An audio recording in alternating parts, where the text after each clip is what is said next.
کرائیں گے، ہم کرائیں گے ضمانت، یہ ایک انسٹرومنٹ ہے، اویلیبل ہے، ہم اس کو استعمال کریں گے، جب نہیں ہوگا تو اندر ہو جائیں گے، کوئی ایسی بات نہیں۔ نظر آ رہا ہے الیکشن ہو جائیں گے 90 دنوں میں؟ یہ تو آج فیصلہ ہونا ہے نا، آج فیصلہ ہونا ہے۔ ہماری تو امید یہ ہے، دیکھیں پاکستان کی پوری قوم کی نظریں اس وقت سپریم کورٹ پہ لگی ہوئی ہیں، اور اس ملک میں اس پورے سیاسی عدم استحکام سے نکلنے کا ایک ہی واحد راستہ ہے، وہ ہے کہ پاکستان کے عوام کو چوائس دی جائے، جو کہ آئین میں بھی موجود ہے کہ انتخابات فری اینڈ فیئر الیکشنز کرائے جائیں۔ شبلی صاحب، کوئی پچھلے عرصے میں آپ نے جنرل باجوہ سے ملاقات کی تھی اور آپ اور عمران خان صاحب آئے تھے، آپ کو ملاقات نہیں کرنے دی تھی، خان صاحب نے کی تھی، آپ کیا کوئی اسٹیبلشمنٹ سے رابطہ وغیرہ ہے؟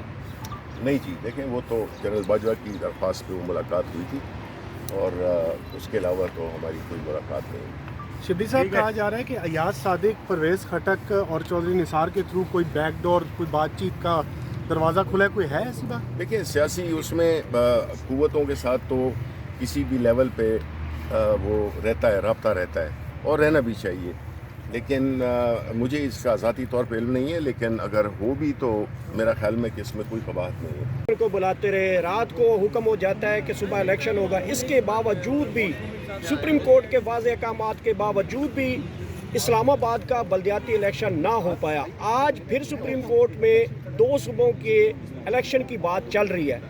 آج کے فیصلے کے بعد کیا لگتا ہے کہ اسلام آباد میں جیسے نہیں ہو پا رہے الیکشن، نہ ہو سکے، تو کیا آج کے فیصلے کے بعد لگے گا کہ آپ کے 2 صوبوں میں الیکشن ہو جائے گا؟ دیکھیں ہم تو یہی امید کرتے ہیں، اور جن خدشات کا اور جن باتوں کا ذکر آپ نے کیا ہے، یہ بڑی تشویشناک ہے کہ جس ملک میں جو عدالت عظمیٰ کا جو احکامات ہیں اس پہ عمل نہ ہو، یہ میرا خیال ہے کہ اس ملک کی جو سب سے خطرناک ترین جو سچویشن ہے نا، وہ یہ ہے۔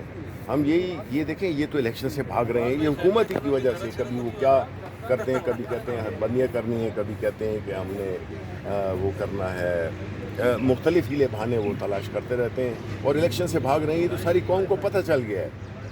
دیکھیں گیدڑ ہمیشہ بھاگتا ہے، وہ مقابلہ نہیں کرتا۔